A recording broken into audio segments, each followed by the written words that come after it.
G'day my friends, so what's Pete up to today? Well, I've got a brand new MIG welder from Best Arc, and it's the first MIG welder they've ever produced. If you've watched any of my videos before, you know I love their plasma cutters. I think they're one of the leading manufacturers of plasma cutters in the cheaper end range that there is. So I asked them, are you doing any sort of MIG welders or anything like that? And they said, Pete, we're making one right now. As soon as we get one, we're going to ship it to you, and you can do a review and tell us what you think. So here we are guys, look at this. Fresh out of the factory from Best Arc. It is a MIG 145 machine. You might also notice guys my new hat, Best Arc hat. And I've also got some new welding gloves that they sent me with the machine. So let's put the baby together and see if the thing actually does what it's supposed to do. Rightio guys, let's just take the cellophane off the new machine here.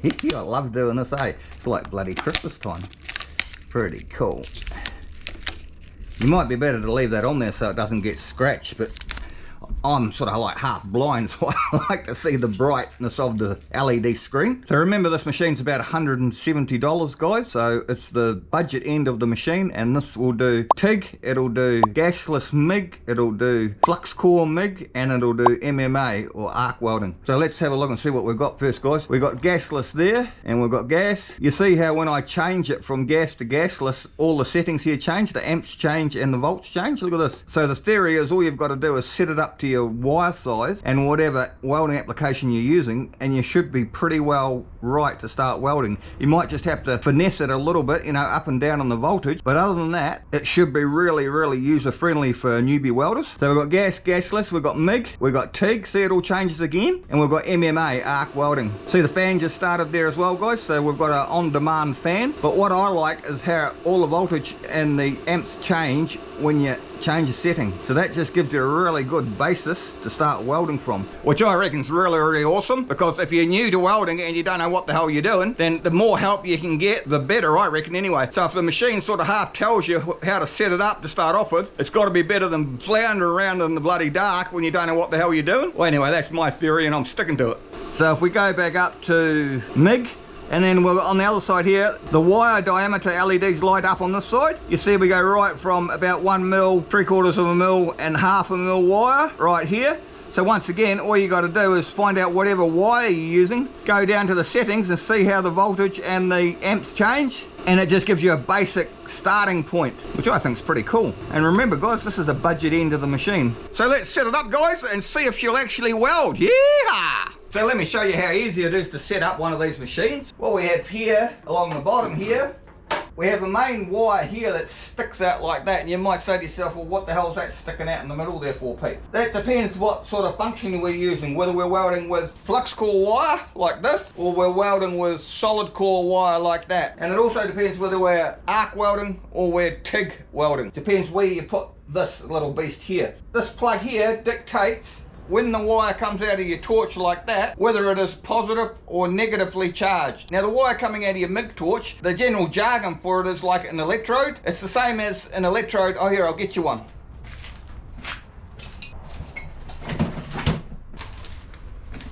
Now the wire coming out of the end of your MIG torch is the same basically as this, which is like a welding electrode for arc welding. This is an electrode, and the wire coming out of there is also an electrode. So when you hear people say positive or negative electrode, what they're meaning is positive wire coming out of your MIG torch, or positive to the arc welding electrode. Easy peasy, lemon squeezy, eh? See, this is self-shielding wire, right? Now if we rip the plastic off and we get rid of the paper, like so, Pete. This is an electrode, and this is also an electrode. So now do you understand what I'm saying? People will say either positive electrode or negative electrode, and all I mean is whether the positive is going to your torch or whether the positive is going to your earth lead, and that's all that is. It's really simple. Hey, if I can understand it, anyone can bloody understand it. So if we have a look in the instruction book here guys, I know I don't normally read the instructions, but I just want to show you how easy it is to figure it out. So if we want to go and MIG weld with flux core wire, what it's telling you to do here is you take the wire from the center of the machine, and then you plug it in the negative earth, and then you plug your earth lead into the positive, and then you're all set for flux core welding. And if you want to use shielded gas, what you do is you just turn it around the other way, and that can make all the difference between a really good weld and a really crappy weld when you first start. So the instruction book has told us that we need positive earth, we need negative electrode. So we put the negative in this side, and the positive we've got left. All we do guys is plug our earth lead into it. It's really simple, mate. Positive for our earth and negative for the wire coming out of our torch. Now I don't know about you guys, but when I first started welding I got really confused with that. It's really easy, guys. Once you do it a couple of times, you'll be no tomorrow. You'll be just welding like there's no tomorrow. Now we've got it all set up here for flux core welding. So now all we need to do, guys, is put the wire in the machine and we should be ready to stick some shit together in no time, guys. One thing I would say before you put the wire in is make sure you know what size wire we're dealing with here. As you can see, this is 1mm wire. So what we're going to do once we've got it installed is we're going to check on the front of the machine. We're going to get a closest setting to 1mm as possible, and then it should work. Yeah. One thing I noticed already about this welder, guys, is that it opens from the top.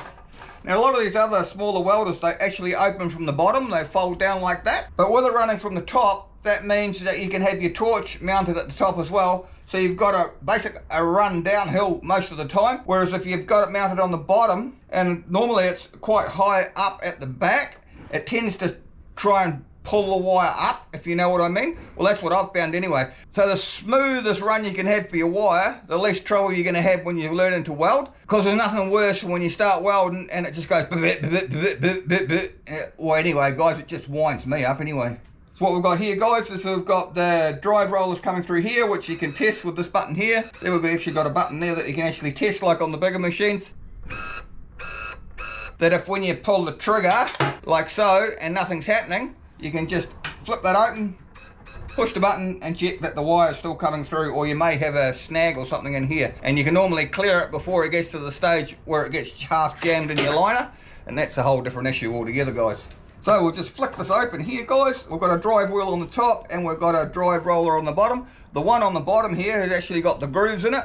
The wire runs in the groove. You put the top one down and it clamps it. The top one hasn't got a groove in it, it's just a smooth bearing. So what it does is it traps it in the groove. It just forces it to slide through the liner. Now when you load this for the first time, guys, what I've noticed is you take the wire off the roll and it springs out all over the place, and the next thing you know, you've got a hell of a mess that you got to clean up before you even get to your first weld. The top of this is actually a brake. You can see it's got a spring on it like that, and the top plate here pushes down on your roll of wire, slows it down from like untangling. So I'll put them down there. Now the way you want to load this wire, guys, is you want the wire coming out in the direction that it's going.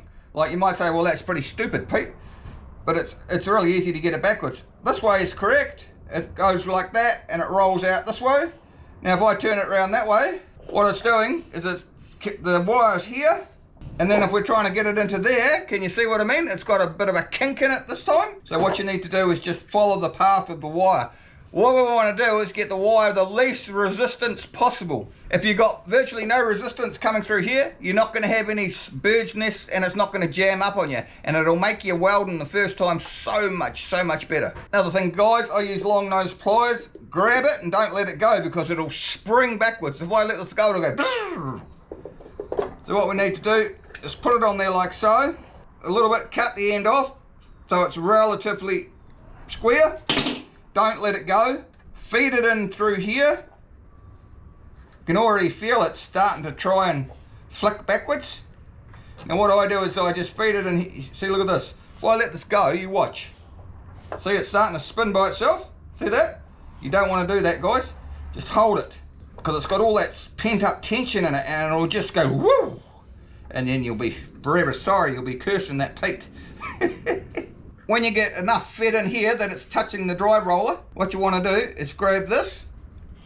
There, you see when I let that go, it's starting to spin. It's trying to spin it all out. Put the brake back on, guys, like so. Put the top on, put the spring on. The more we push down on the spring, the harder the brake's going to be. Just move it around until it locks. Locks pretty hard.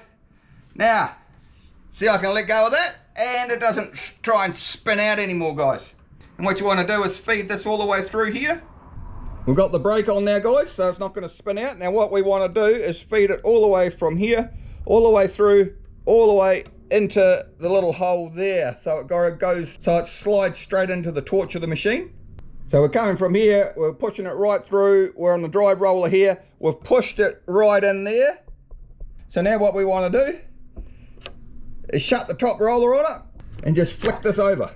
And then what we need to do, guys, is just give this a little tighten up until we feel like it's quite tight. If we test it out, we push the button here and we'll see if we get any wire coming out of the torch, eh? See how it's going through, guys? See that? We're winding through. Should be heading out of the torch shortly. You can actually feel it coming through the torch. You can feel it like coming from here and it's vibrating and it's going to come out the end very, very shortly. And that's the advantage of having this button here, because you can load it from the top. You can push the button and it's a lot easier to see if it's about to bloody jam up when you're standing on top of it.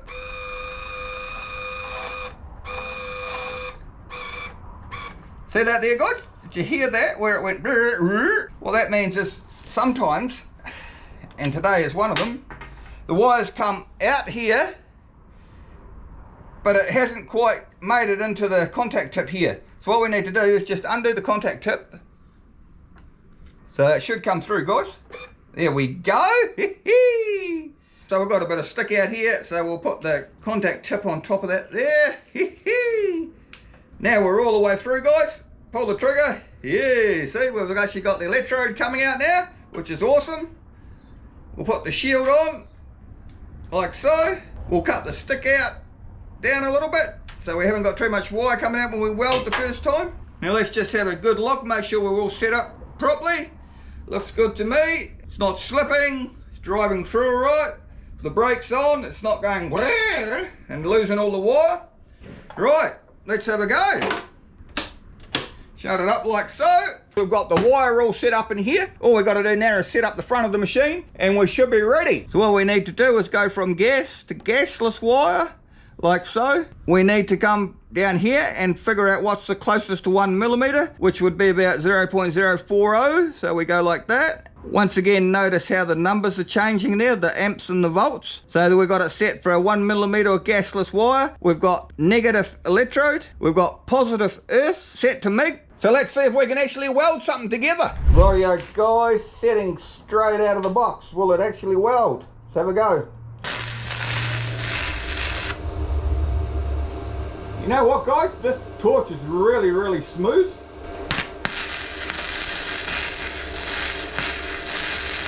So we've got it basically tacked there, guys. Let's see if we can weld it.